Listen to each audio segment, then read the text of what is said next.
Hello বন্ধুরা, আজ বলবো আদর্শ গল্প সংকলনের আরেকটি নতুন গল্প, আসল সাধু চেনা যায় কি করে।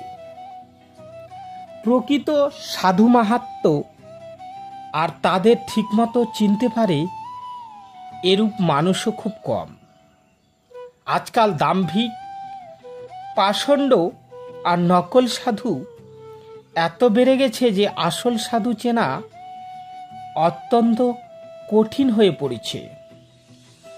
তবে প্রকৃত অনুসন্ধানী ঠিক চিনে নেয়। ভগবানের কৃপা হলে তবেই তাদের চেনা সম্ভব হয়, নইলে নয়।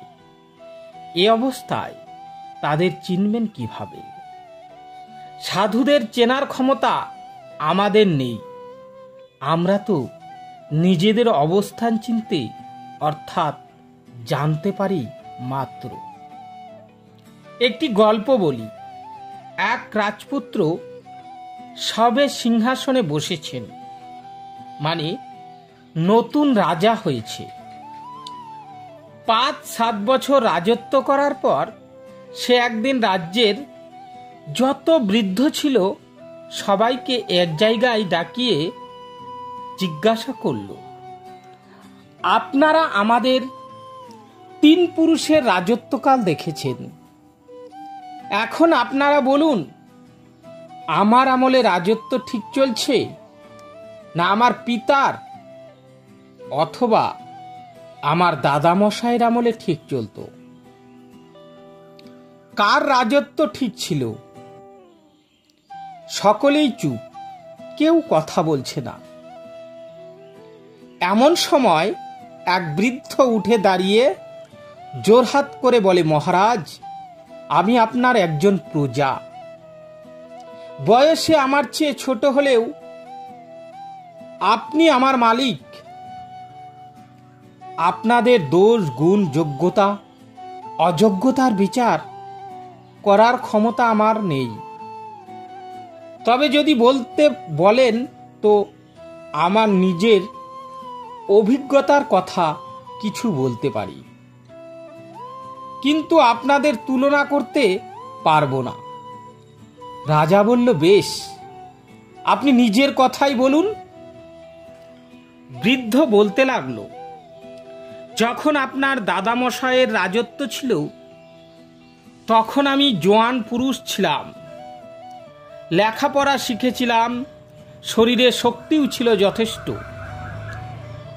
সঙ্গে সর্বদা লাঠি রাখতাম। সে সময় যদি 5-10 জন লোক এসে একসঙ্গে আমার সঙ্গে লড়তে আসতো, আমি পরোয়া করতাম না। একদিন কি কারণে আমি কোনো এক গ্রামে যাচ্ছিলাম। পথে যেতে যেতে শুনতে পেলাম একজন স্ত্রীলোক কাঁদছে। কান্না শুনে ভাবলাম গিয়ে দেখি কি ব্যাপার। শব্দ শুনে সেদিকে এগিয়ে গেলাম। গিয়ে দেখি একটি সুন্দরী যুবতী একলা জঙ্গলে একটা গাছের তলায় বসে কাঁদছে। সারা অঙ্গে তার দামি দামি গহনা। আমি হঠাৎ তার সামনে হাজির হওয়ায় সে খুব ভয় পেয়ে গেল। আমি স্নেহের সঙ্গে তাকে জিজ্ঞাসা করলাম, তুমি কাঁদছো কেন মা? মেয়েটি খানিকটা সাহস পেয়ে বলল, আমি বাপের বাড়ি যাচ্ছি।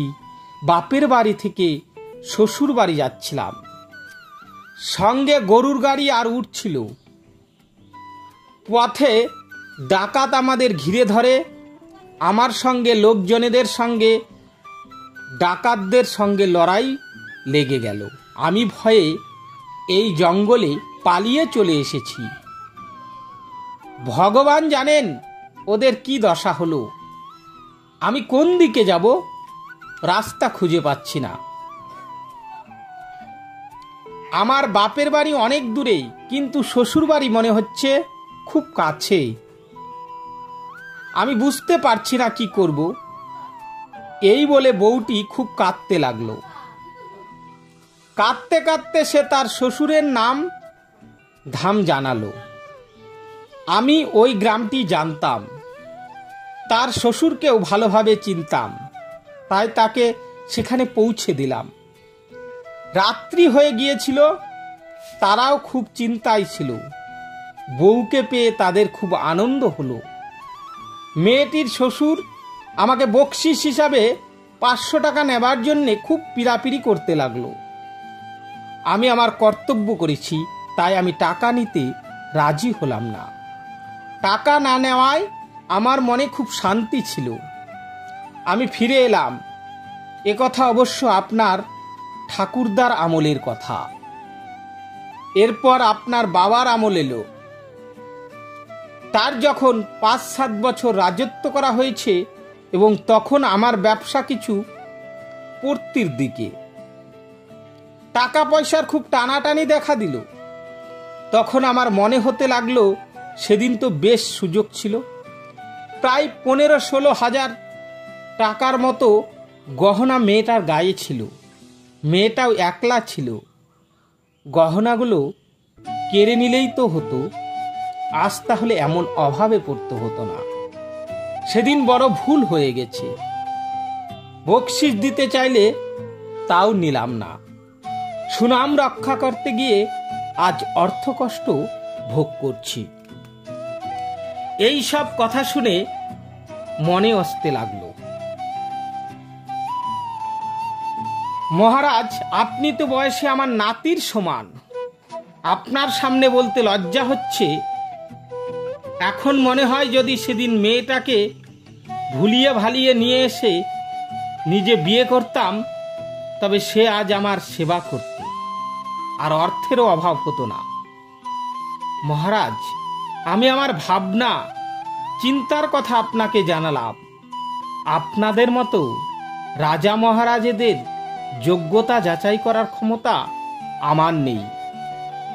রাজা বুঝল এ বৃদ্ধ খুবই বুদ্ধিমান লোক।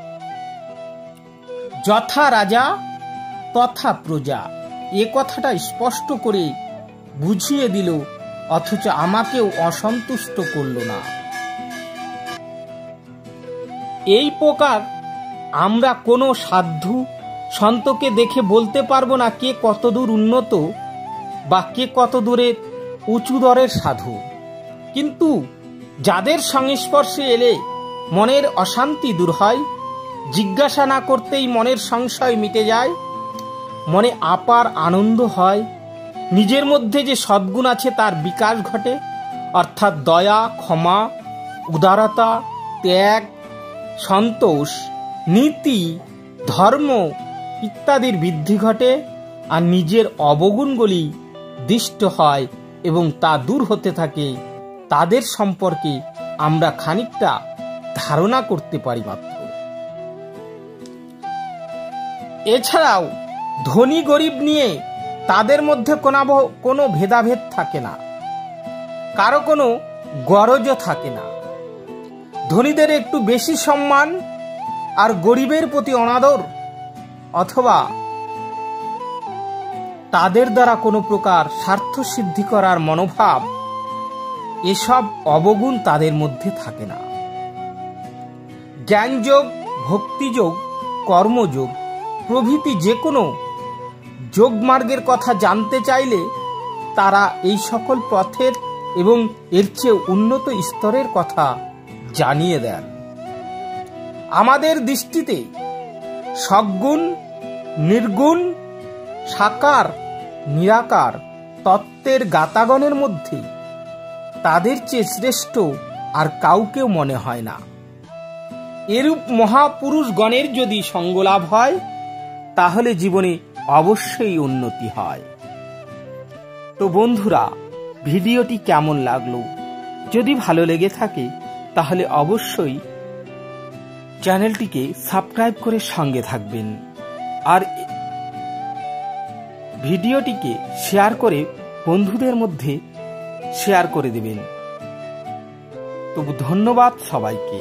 আজকের মতো এ পর্যন্তই। দেখা হবে পরবর্তী ভিডিওতে।